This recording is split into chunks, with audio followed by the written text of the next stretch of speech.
Investors, it's Matt Terrio from Epic Real Estate. Glad you made it. This is where we show people how to invest in real estate with an emphasis on retiring early. And if this is your first time here, really glad that you found us. If you like what you hear, make sure you hit the subscribe button before you go. If you're liking what you're hearing, hit the like button as well. And if this is not your first time here, welcome back. And thank you for sharing this with your friends and family. You're the absolute best for doing that. Really appreciate that about you. And if you didn't know, for years we've provided hands down the most effective strategies for finding motivated sellers. I mean, we even teach our students how to use creative financing strategies to lock in deals without borrowing from banks or begging friends and family for a loan. But right now, during the holiday season, we are taking it one step further and providing 100% financing for all of your fix and flips.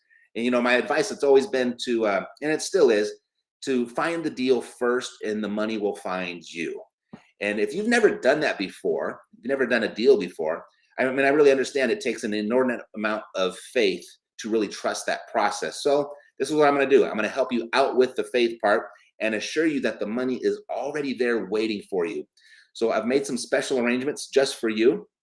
You still have to find the deal, right? You still have to do that. And that's why I've put together an irresistible, no-brainer of an offer for Christmas to help you find deeply discounted off-market properties. And looks like this. Hey, that worked. Perfect. So from now until December 22nd, I'm going to give a max of 50 students the entire Epic Invested Training Vault. That's a $1,591 value for only $297. That's a gift of $1,294 from me to you. And your access to these investor funds will be absolutely free. And this offer has never been made before. So if you'd like to get all the details, go to epicchristmasgift.com. epicchristmasgift.com. All righty. So there we go. So on today's show, we are discussing virtual real estate, because virtual real estate transactions, they've ballooned over recent months as investors try to get ahead of the curve in this new frontier of real estate. New York-based company Republic Realm spent a record-breaking $4.3 million on digital land in a virtual world called the Sandbox. You might have heard of it. It's becoming very popular. And then last month, a 116 parcel estate in the heart of the Fashion Street District within Decentraland, another metaverse, sold for what would be roughly $2.5 million in the real world. So you can see this is real money. I mean, Coke and Pepsi are investing. Snoop Dogg is investing. I mean, major brands and celebrities are jumping in like crazy. And I just found this this article here in let's see, the Wall Street Journal. As you can see there, investors snap up metaverse real estate in a virtual land boom. Transactions for properties in digital realms are jumping, guided by the same principle in the physical world: location, location, location. And so today, I've got a great guest for you today. That's where our guest comes in to help us figure all this out, right? How do investors know what is the right investment to make in the metaverse, or if it's even the right move for them? So please help me welcome, without further ado, Mr. Casey Brown, CEO of 3000 Capital. There we Hey go. there. The show. Yes, thank you for having me. I appreciate it. Good. It's these live events are a little bit new for me, and I'm playing producer and speaker at the same time. So Yep, I understand. Yep, and bubble gum and balancing 3 tennis balls and walking at the same time. that's it. Anyway, before we begin, Casey, share a little bit about your background and what inspired you to look at and take on virtual real estate investments. Well, about 15 years ago, of course, I started out from college and didn't really know what I wanted to do, and decided that I was going to jump into the real estate space in just general terms. Got my license to sell real estate, and just kind of began feeling out and learning the whole um, the whole real estate, like talking the language and learning how to just make deals and find deals and customers and so on and so forth. So as we kind of fast forward up through that part of my career of having kids and growing a family, as well as growing a real estate sales business, several years ago, well, say about 5 years ago, I started investing in some multifamily and some commercial properties, and started getting some management experience under my belt. so that I could really feel like I could have a grasp on what all of these different terms meant, and how to grow a portfolio of properties. And with that, it's kind of led me through, and I've kind of carved a path for myself where we've, where I've learned, again, what all of the terms meant, and what and how to use money and borrow money, and so on and so forth. So that's kind of just a quick synopsis of who I am. I feel like I breathe, eat, sleep everything real estate all the time. It's nonstop. I'm always looking for another deal, or I'm always looking for the next time to raise capital, or how we're going to put the two together. So it's just something that I took wholeheartedly years ago, and this where I'm at today. Um, Super. So share with me a little bit what you know, because this is something of great interest to me, and I've just started to dive into this field of, or this area, this new market of virtual real estate. Why are real estate investors taking on this virtual world? Where are the opportunities? Well, the opportunities are really just like they are in any other investment space. You're looking to be in early, and hopefully ride the wave of value increase. And it's just like anything else. You buy a corner piece of property, and then you look to market it to a pharmacy a company, Walgreens or something like Mhm. that. It's the same type of scenario. And then as things kind of build around you, then you kind of figure out what you have. With the digital stuff, those areas are kind of already predetermined, if you will. So like you were talking about the fashion district or whatever earlier. Mhm. And it's still kind of a vague process. I think even for the people that are involved in it, I think there's still some vagueness as to exactly how this is going to go and how these things are going to transpire. The bottom line is, though, is there's only so much of it. No matter how you look at it, no matter what you do, there's only so much of it in these different worlds, such as Sandbox, Decentraland, and of course, I'm under the impression that Facebook, their whole metaverse, or now that they're Meta, that's coming down the road for you to be able to shop and buy parcels of digital property there. Right. Um, and again, I think there's still a certain amount of vagueness of exactly how this is going to go and what it's going to officially look like in the end. Right. You know, I mean, I've been involved in real estate for almost 15 years now, almost 11, 12 years as a trainer and an educator, helping other people do the same. And for the foreseeable future, I don't see real estate ever depreciating, really ever again. At least not while we're walking the earth. It probably goes through some ups and downs along the way, but long term, and it's really just based off of the concept of the economic concept of supply and demand. Yep. Right? We got more people right now than we got houses, and they're already walking the earth, and they're growing to an age where they need their own house, and we're just not building those houses fast enough. So I think this is the most solid investment, solid business you could take on for a very long time to come.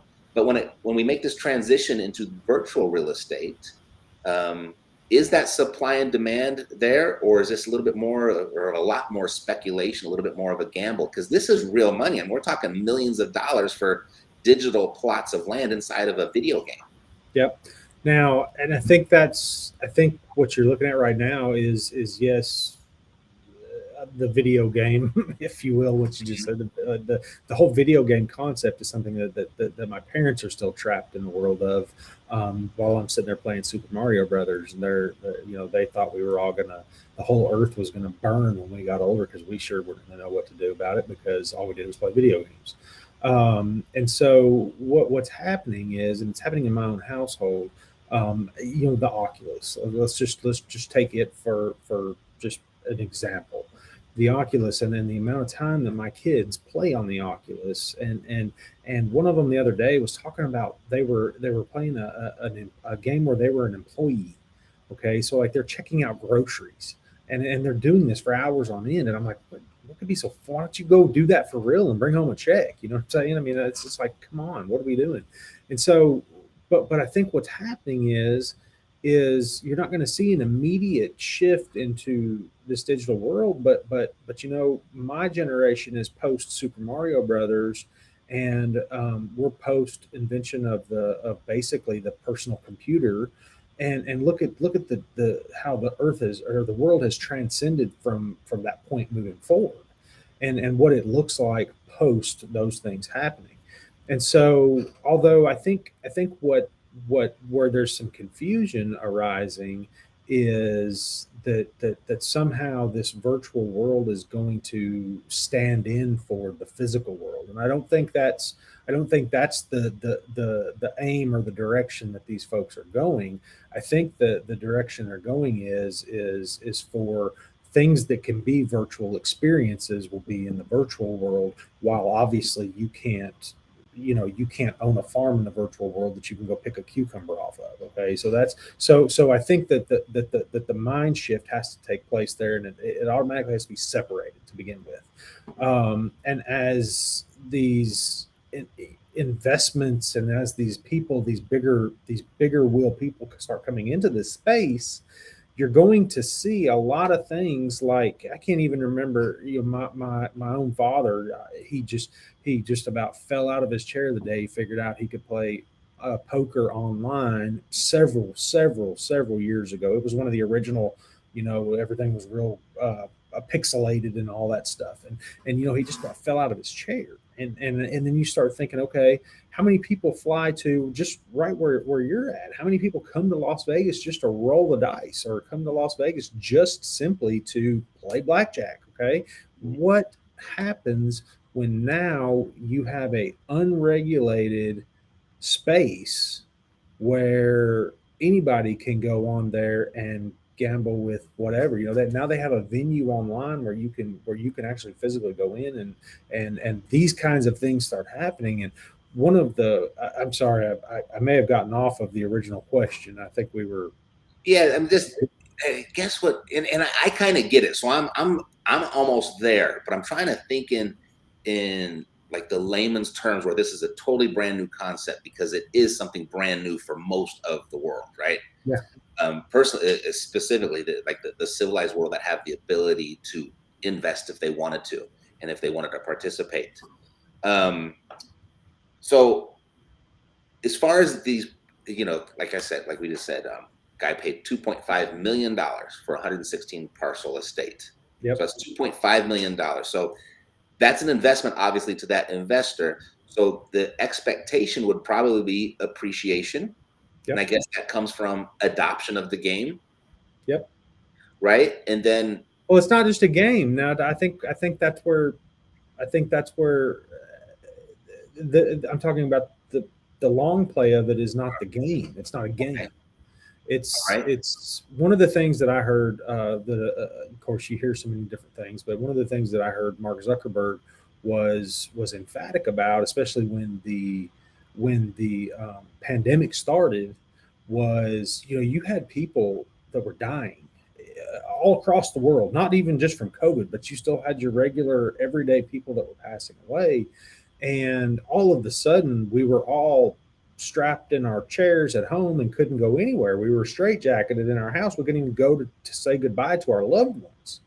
And when this whole idea that this digital landscape existed, or was even on somebody's radar, was when he said we could go to a funeral virtually. And what does that look like? And so when you start, I mean, it's unbelievable to me that when you start thinking of the things that we did in the physical world and how they could potentially be put in there. So I really, that's I think going to be one of the biggest things, is exactly what you just said, getting it from, and having it move from the video game to, hey, this is actually a real world concept. And it was just like, liken it to the Bitcoin, the Bitcoin standard or whatever that's happening. Go back 10 years and people were like, you're going to buy some of those, that what's it called, and then they were like, all of a sudden Bitcoin wasn't just this toy, or this whatever it was, whatever you considered it back then. And now it's like it's real world currency. Right. Right. And I get it. But I'm trying to think, because I've got a buddy who bought a hot dog stand in one of these metaverses, Yep. and he sells virtual hot dogs to the players, and he actually is earning an income from that. He's I'm getting sure cash. my kids are the ones that bought it, V-Bucks or whatever it Mhm. is. Yeah, and then I've got another buddy who bought a digital racehorse, Yep. and The he's got digital the racehorses racehorse. are big. He's Yes. got him Yes. racing uh, in races, obviously, and Yep. then he's also can send out his digital racehorse to breed, and Yep. he gets stud fees on his horse. So it's like it's really remarkable of what's happening. And I think um, when we start talking, and you made you said the term layman's terms earlier, and it's and so for this whole digital landscape and these racehorses and these types of things needs for those to ever make any sense um, to I guess what I would say the general public, which used to be me before I actually like sat down and just started studying and reading and learning and thinking and trying to place my mind outside of this box, is the NFT craze, the non fungible token, and when you start looking at what the basis of an NFT is, and again, I know that term doesn't resonate with a lot of people, and it's way out there. I get that, but when you start looking at this thing from an NFT, and the NFT cannot be replicated any more than the physical horse that won the Kentucky Derby last year. Mhm. They can be replicated through taking its qualities and combining it with another quality, and then you have, but you still never have that original one. Right. And so that's the basis for learning about where metaverse is, and what these investments ultimately mean on the far end of things is going to stem off of learning about what an NFT is to begin with. Right. And I get the demand, I get the enthusiasm over it, because we're already a big giant gaming community anyway. We're already kind of living this. I mean, my son is a Mm-hmm. huge Roblox Oh, fanatic, right? So I mean, that's a metaverse in of itself. Um, so the what I also think, so I see like the demand, I see where there's potential for the profit and the appreciation and the income. What if people just decided to go, um, okay, I got real problems in the real world. Forget this game stuff, forget this metaverse stuff, and leave. Like, what are the actual risks involved of well, making? I guess the risks involved are just like anything else. Now, to a certain degree, you have to consider the risks, like just like owning physical real estate. I mean, just buying a lot somewhere. What if everybody all of a sudden decided, hey, we're gonna leave Las Vegas, which happens, cyclical type stuff. But again, you're you're going to have that. You're going to tend to have that continual demand to some degree. I just got done having a discussion with a guy about this, about his primary residence here in the town I live in, and he was like, I said, real estate is 100% undefeated against selling. Real estate will always sell. It will always sell. No matter what you do, it will always sell. The thing that hinders it is the price. The price and the person behind that price hinders what that real estate is worth. Now, again, when you start looking and saying, okay, all of these people would have to leave at one time, and then all of a sudden, if they all left Decentraland, now you're sitting there and you're like, hey, I got this $2 million plot of land, and it doesn't really exist, but it does exist on the blockchain, but it doesn't really exist in the physical form. I guess that really that risk is yet to be seen. It's yet to be seen because people haven't. There hasn't been an episode of that yet. Just like I'm sure, back years ago. I keep saying Las Vegas because it's one of the cities that always stirs up in my mind because I've heard of people that have like bought $500,000 homes, sold for 200, rebought back for 100, and then sell it for 500 again. And that seems to be the city where it just goes around like you're holding a snake. Right. I mean, it never seems to have a balance of supply and demand. And so I think there's probably going to be a cyclical uh, portion to this that's yet to be seen, and I think that's going to be with NFTs, and I think we've seen a little bit of a crypto fall off in the last week or two. But it's like anything else, the demand, you're betting on the demand being there, but now again, we have to come back to the fact that there is these different worlds too. So there's Sandbox, there's Decentraland, there's any number of other decentralized areas where we can create digital real estate. Right. But the fact of the matter is, I think your bigger thing is going to be somebody creating an epic a world that then all of a sudden starts pulling these people away from over here. It would be like saying, hey, one country offers this, and now all of a sudden people from every country in the world start going there. The land in that area is going to decrease in value. But so that I think is going to be a bigger issue than it just necessarily falling off because people are like, hey, I'm just going to go start doing this. But again, it's still yet to be seen. I mean, and the forecasts for it, everything is strong NFT wise right now. I think because people are still figuring it out, they're still looking at it, they're still trying to weigh it. My dad still thinks that he can take a screenshot. He's got just as good of a photo as I do, one I paid $2,500 for, and so you've still got that level of figuring it out to happen. Mm-hmm. I agree with you. I mean, there's a lot of unexplored territory that we have right here, but it's certainly. I look at something like that example of Mark Zuckerberg changing the name of his company to Meta. Like, there's a lot more has got to be happening under the scenes. He didn't just have this wild dream and decide to do it, and I was going to start this project today. I'm imagining that project is much further along right now than most people realize. It's here, right? And then I look at Jack that left Twitter, right? And he goes over to back to his primary operation being Square, and then within a week he changes the name to Block for blockchain. So now you've got two of these amazing entrepreneurs are now competing and racing for adoption, right?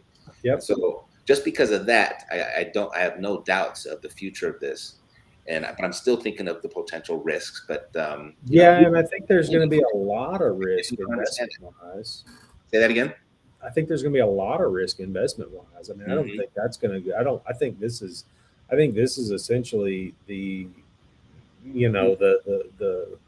I mean, the people that finally started coming back in the stock market after the Great Depression. I mean, they didn't have no idea what Coca-Cola was going to do, and they had no idea. So, I mean, I think it's the same scenario.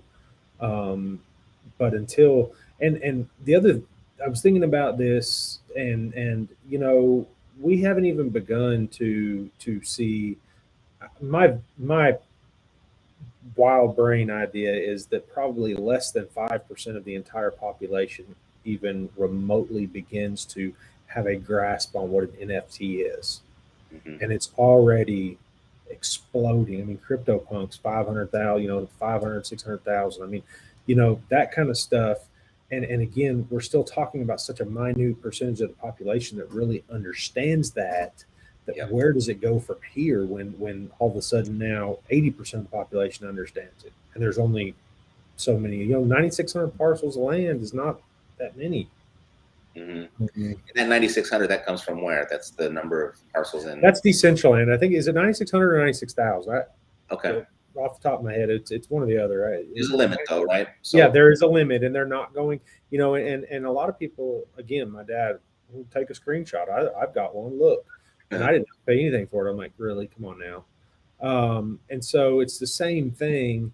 That once these projects are complete and the chain is ran, that's it. I mean, that's it. And now they can always, you can always add the horses and you can have more now, but those horses, that first breed of horses, I mean, those are the perfect ones, and everything's going to be everything. That's going to be the high watermark that everybody's going to play off of after that. So it's all in a matter of, and again, like you said, these massive entrepreneurs and their vision for, like, they're thinking of things that you and I, Yeah, we have I'm no about what my kids are going to eat for dinner, and they're thinking about feeding somebody in the digitally. for sure, for So, sure. You um, know, when again we're talking about the risks, one of the things that mitigates a little bit of the risk from real world real estate is the ability to use other people's money to yep. leverage, right? And I'm looking at these numbers here in the millions to buy a parcel of real estate or buy some digital land.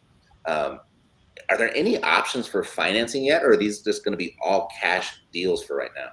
Right now, they're pretty much all cash. Of course, aside of anything that you do on the outside, um, before you ever get there. But you've got to exchange it into Ethereum, and then you go, like, if you want to buy in Decentraland, is it MONO, their token?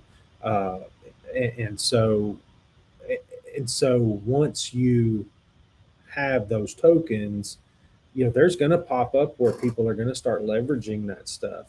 Um, and he's got a digital car. He said but there's going to be stuff that pops up, and and that's where it's going to go. And so it's really hard. I'm sorry, I just saw those questions pop up, and I'm trying to read those, and like you just said earlier, producer and answer and everything at the same time. um, so Yeah, we'll get to them. Well, let's look at that. So it's a good question right here by Matt Smith. Why would you want digital land? And I was just at a blockchain convention here at in Las Vegas. It was just last week, and I spent 3 days there to learn more about this. I really wanted to understand because when I was in the music business and I was the digital download came along. I was like, there's a question I had. Why would anybody want to download a digital song? yep, Right? Like people want to go into the music stores and they want to go in and they want to look at the record albums and they want to read the liner notes. And they want to look at the picture and they want to touch it. And just the smell of vinyl was like a heaven for me. And I know there's a lot of audio files out there that felt the same. And I didn't think the digital download would ever take hold. And I was sharing this with the guy that actually the rodeo was in town in Vegas. And I was in a bar having a beer and we were watching the rodeo. They had a live stream of it going on. And I was talking to the guy and he said, "Where are you from? What do you do?" And he asked me about this. And like you think about the rodeo crowd, there's probably no crowd further away from digital land than a rodeo crowd. And I was explaining it to him just like how I explained it to you. And the bartender is a girl. She overheard. She goes, "I'm cool. I'm staying here in the real world. I'm not going to play with that. That sounds like nonsense to me." And it clicked. And I told the cowboy that I was sitting next to, I said, that was me in the music business. I'm not going to be that person this time yep, because I'm out of the music business because I ignored it. And I'm not yep. going to, and this might take hold, it might not, but I'm certainly going to know about it before I make a decision one way or the other. Well, and think about it from a marketing standpoint. Think about it from the marketing stand. This is what Matt just asked the question with the digital land. I don't understand the value you get. Well, the value you get is anything you can do in this world as a marketer to gather people and gather eyes, no matter whether it's digital or not, is worth something to somebody. I mean, how much money do they pay for billboards? I mean, billboards here where I'm at in Kentucky, $1,000, $1,500 a month.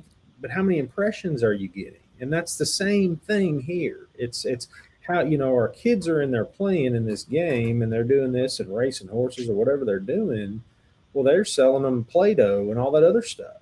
You know what I mean? So it's the Well, I mean, same for example, scenario. Coke and Pepsi just bought up blocks inside Yeah, of these games, right? Because they yeah, want the Coke being shown while you're playing the video game. They want the yeah. Pepsi being shown while you're playing the Sell a video game. digital billboard. Buy your corner, put a digital billboard up. Every kid that comes in the game sees that billboard when they go by. How many Legos do you think they're going to sell from that? Hmm. I mean, it's astonishing to me where and once the population can get over the fact that this stuff can't be reproduced, and you can't just all of a sudden the metaverse or Decentraland sells everything they've got, so then they just make more. it's not like that. It's going to be very much the same system. And I think Metaverse or I'm sorry, Metaverse, Decentraland and Sandbox, those are going to be your Pepsi and your Coke. Yep. Okay, Yep. those are going to be your market leaders that once they start getting a hold and start having substantial income, they're going to start snatching up the smaller guys that come along with the newer ideas. Okay, Yep. they're going to start snatching up the Mountain Dews and the Mellow Yellows, and that's where it's going to go. Yep. But they have to pay crazy money for that stuff because of the impressions. Again, if they can say, hey, we'll pay $3 million for that corner, but there's a 500,000 kids a day that go past that corner. Man, that's worth X amount to us because it costs us this much to acquire a customer. Mm-hmm. Same deal, just Yep. digital. And I don't have the perfect answer for this of why people would want digital land and why people would be interested in this. What I can tell you, based on my studies over the last few months, and specifically this weekend, I really did a deep dive and talked to a lot of very smart, wealthy people that are throwing everything they have at this. The reason you'd want it is because that's where the people are going. Yep. Right. That's Just where like they're a stadium. Just like a stadium. Yep. I mean, own a digital stadium and have a digital rock concert, and you have people file in there, and it's all about advertising. Look at this. I mean, think about. Do you remember when Facebook first went public? I don't even remember what year that was. Was it 13? 13, Yes, I more think, when it around first there. went public. And I remember my mother, of all people, and she's just as bad as my dad with the screenshot and whatever. She said, well, they give Facebook away. How are they ever going to make any money off of it? Mhm. And I stopped and I said, are you serious? They've gathered virtually the attention of the entire world on a minute by minute basis. And you're wondering how they're going to make money? And you drive down the road and see billboards. And I was astonished that just didn't click immediately. Like, hey, here we are. Now let's start inserting ads in there and making people pay. Right. So he's asking, is this land in a virtual town? Essentially, so you're going to start hearing about this more and more, the metaverse. And this is like a new digital universe where people are spending their time playing. So if you have kids, you know what Roblox is. That is a metaverse. And my son is in there all day long and keeps asking me for $10 to buy some more tools and some more materials. Robo. Right. And then the other thing, if you go back a little bit further before we really got into all this, if you remember that game called The Sims, Yep. where you build these little towns and everything like that, that is a metaverse. And they're actually regenerated, and they formed up with this company, Gala Games, which has been a huge token in cryptocurrency in the last couple months. But this is where people are spending their time. And if you've got kids, it's got their undivided attention. They'll sit there and look at it all day long. There's adults, I used to live across the street from Staples Center. This was about, I don't know, 10 years ago. And this was 10 years ago, and I couldn't understand this concept. But they had the EA Sports World Championship at the Staples Center. And they sold out the Staples Center to watch people play video games. Yep, they played it on the big. Yeah, and that was 10 years ago. So it's, what do they call this? It's an irrational passion. Mm-hmm. And when you form a business, you want to solve or address one of two things. You want to address an urgent need or an irrational passion. Yep. And I really see this being, people are so passionate about this. And to me, the person that's got one of the biggest potential profits in this whole thing at the end of the day is the guy who may be a kid right now, but the person that merges the virtual world with the physical world. Now, I say that in not like wanting to be a Back to the Future kind of guy or whatever, but I say that in under the respect that, COVID has already taught us that we don't care if we have to wait a couple of days for our order. As long as we know that money's out of our bank account and that thing's on its way, we don't care. Mm-hmm. So when you start digitally grocery shopping, and then all of a sudden that order appears on your front step, or Jeff Bezos sends a drone and drops it off at your front door, man, I mean, everybody called him crazy 15 years ago. You'll never be able to deliver packages by drone. Well, I mean, it's not here 100%, but it's definitely a part of markets where it's working for sure. That's so. I mean, so what I'm getting at is it's all relevant, and the person that can merge those two worlds and you digitally grocery shop, and you digitally whatever you feed your digital dog, and whatever else you do. It's Well, that's to that point, at this event I was at last weekend, the exotic car companies are already starting to do this. You go out and buy a Ferrari, you're going to get the physical Ferrari, but you're also going to get the digital NFT that you can take with you inside of your video game and drive it around in your video game as well. And they proposed this idea that was like kind of blew my mind. Imagine a world where that digital car is going to be worth more than the physical car. They yep. said it's coming. And someone's like, well, how could you Because possibly it's say just a that? status. It's the status. And the status comes from, you drive a car around right now, only the people in your neighborhood are going to see you in that car. Yep. But if you're driving that car around in the metaverse where everyone's living, everybody's going to see that car, and it's going to provide much more status and marketing dollars and influencing and all that stuff. And it was just remarkable. I'm gonna have to wrap this up in a minute, but Casey, what are you doing at 3000 Capital to make sure that you're making smart real estate investments, and how you're doing this to maximize the returns for your investors as well? Well, the first thing that we're doing is we bring a really almost an irrational boots on the ground approach to things. And the boots on the ground in the real world, not the virtual world, the boots on the ground is really where I always say, if you go to a piece of property that you're looking at investing in, you have to know what it feels like to be there, because ultimately your tenants are your clients. And so we take, again, almost an irrational look at the physicality of what we're investing our money in. And when we start moving our investors' money into places like that, we have to make sure that it's an investment that we can close out later on. Something we don't want to get stuck with somebody else's boat anchor. Mm-hmm. So we take a very strong approach towards making sure that the physical asset backs up the dollars, and that we're in a decently appreciative market as far as like regular times go. We don't want to go off and invest in a multifamily complex in the digital world just yet. We want to stay in places like Cincinnati and Indianapolis, and this what I call the triangle of car batteries. That's kind of the next step. So we are specifically looking for multifamily properties. We're specifically looking for investors to come in and help us kind of bite off the big chunks of some of these properties that are in this triangle. And we want to provide reasonable returns, and let people experience the ownership of real estate, quite possibly when they don't have enough capital to own the whole thing.